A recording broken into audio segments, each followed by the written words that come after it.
You had those medical experts. You had the trooper who testified about the pirouette as described by Alan Jackson. You had the experts that were brought in by the defense as well, called by the defense.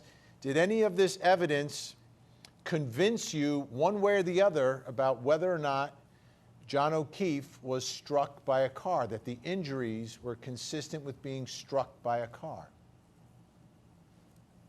This is where we debated for hours, and so some of us believe that there was injuries there, and the injuries were after Karen had dropped him off, and therefore those two individuals were there at that location, and ultimately John O'Keefe was dead in the front lawn.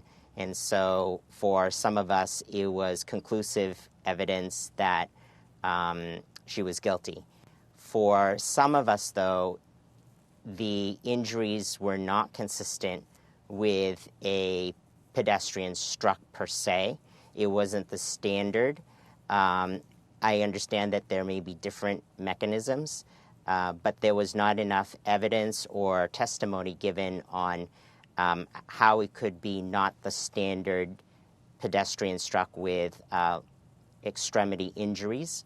And so it seemed inconsistent. So for some of us, it solidified that essentially it was not a collision with the motor vehicle that ultimately caused the blunt force trauma to his head. And which camp were you in? Did you believe it was the car, or did you believe it was something else?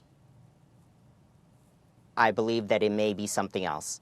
So it was not, it created reasonable doubt as to what they were presenting as the evidence in the testimony.